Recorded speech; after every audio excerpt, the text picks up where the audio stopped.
Magandang araw mga kaibigan. Pag-usapan natin ngayon ang pahayag ni Congressman Abante na inamin niya mismo na ang hearing sa Quadcom ay hindi lang in aid of legislation but in aid of prosecution para litisin ang mga Duterte. Okay, share ko mamaya. Then, pangalawa, yung si Solicitor General Guevara ngayon nagpatotoo na walang reward system ng war on drugs panahon ni PRRD. So ibig sabihin, kinampihan niya si PRRD kasi pinapalabas ngayon ng Quadcom na may reward system panahon ng war on drugs. Okay, so iparinig ko sa inyo itong mga pahayag na ito dito sa vlog ni Jojo de Guzman. Salamat Jojo, ang galing mong mag-research. Unahin natin si Abante. Kaya nadulas itong si Abante. Tignan ninyo Ito, sinabi ni Abante dito. Ito, tinitin natin maigi kung ano pang mga legislations ang dapat natin gawin tungkol dito. Sinabi ko na rin na perhaps the Quadcom committee is not only after an legislation but also in aid of prosecution. Ayun. We're now asking the NBI and the DOJ. So ngayon, gusto na nilang pasukin yung judiciary. Hindi na sila legislative, kundi judiciary na sila ngayon. Iba rin iba talaga yung administration ngayon. Lahat na lang binabago nila. Nagiging judiciary, gusto na in aid of prosecution, hindi lang daw legislation, pati prosecution. Hindi kayo na. Sa alleged abuses sa drug war, no?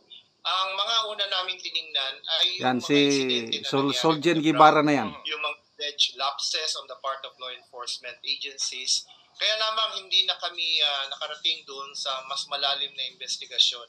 Kasi inabutan na kami ng pagtatapos ng administrasyon ni Presidente Duterte. Kaya inaasahan namin na ang Department of Justice at ang iba pang law enforcement agencies ay pagpapatuloy yung nasimulan namin ng investigasyon nung ako ay Justice Secretary. Ayun na nga Bakit hindi ito ginagawa ng DOJ?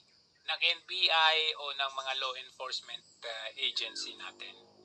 Bakit ang gumagawa nito yung legislative function or body?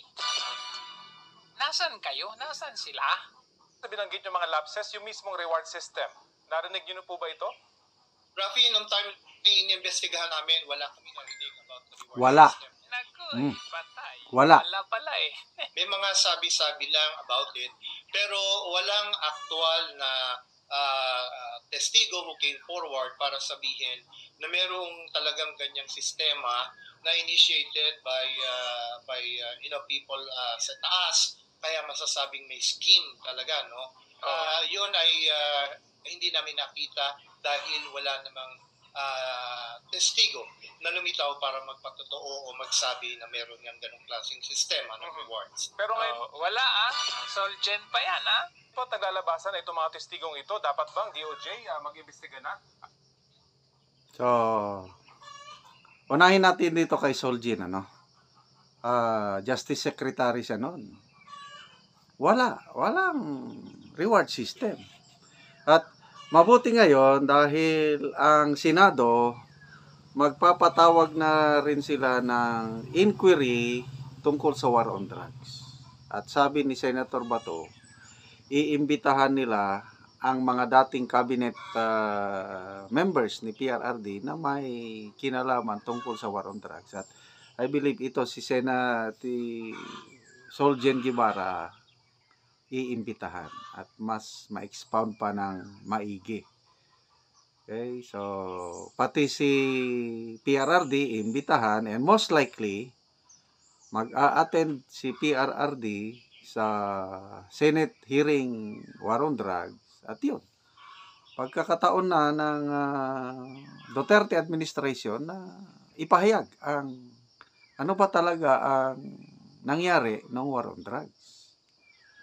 Kasi sa ngayon, iisa lang ang naririnig. Hina-highlight ng mainstream media yung mga alleged na mga defects o kalokohan. So, ang taong bayan may karapatan na pakinggan din yung isang side. At ito, salamat kay Senator Bato na magsasagawa na ng motu proprio investigation anytime from now. Kasi si Senator Bongo nagpahayag na mag-file siya ng resolution sa Senado calling for the Senate to conduct its own investigation on war on drugs. So, I'm sure yung resolution na yan ipapasa sa committee ni Senator Bato being the chairman ng Committee on Peace and Order and Dangerous Drugs. Okay. So, ito na, punta tayo kay Congressman Abante. Very clear, ano? In aid of prosecution para paglitis. Trabaho ba nila yan? Yung mas importanteng trabaho nila na in aid of legislation, ano ngayon ang iaamendang batas? Ano ngayon ang ipapasang batas? Wala naman silang sinasabi. Ano na lang, hearing na lang ng hearing, walang katapusang hearing. Lang, ano ang intensyon? In aid of yung ibang commentaries, ibang observers, in aid of re-election. Bakit re-election? Kasi, nakikita sila palagi sa media. Name recall. So, malapit ng election. Yun. In aid of re-election. Ang isang purpose niyan. Kaya, merong nag-comment, nag-suggest, si General Romeo Pukis, yung retired general ng AP, na kung pwede, huwag nang i-live yung mga ganyang hearing dahil publicity lang ang hinahabol ng mga mambabatas dahil sa mga hearing na yan. Ano pa? Okay. Balik tayo sa war on drugs. Nako, nakakatuwa. Yung mga unexpected na mga tao na dumidepensa sa war on drugs. Sino yan unexpected? Isa na po yan si Kato Nying. Known Marcos supporter ngayon, malapit siya kay First Lady. Sa kanyang programa, sinabi niya na sa lugar namin tumino. Barangay nila, San Quintin ba? Basta Nueva Ecija. Tumino ang lugar namin ng war on drugs. Kayo, kumusta ang inyong mga barangay? Tayo mga tao ang magsalita. Ano ba talaga ang nangyari ng war on drugs? So, hindi ginajustify ni Kato Nying yung mga hindi magandang mangyari, mga human rights violation, yung mga alleged EJK. Meron nga. Yes, meron. Ay lang, di sampahan sila ng kaso. Hindi yung sisirain mo lang yung nagawa ng buong administrasyon na parang walang nangyari. Ang katotohanan, meron. So, salamat kay Kato Nying na nagsasabi na tumino ang barangay nila sa Nueva Ecija ng war on drugs. Ako rin, mga lugar na, iba't ibang lugar na napuntahan ko dito sa Mindanao, mga nakakausap kong tao, lahat sila nagsabi na tumahimik ang lugar nila panahon ng war on drugs. Congressman Joma, yun ang mabigat.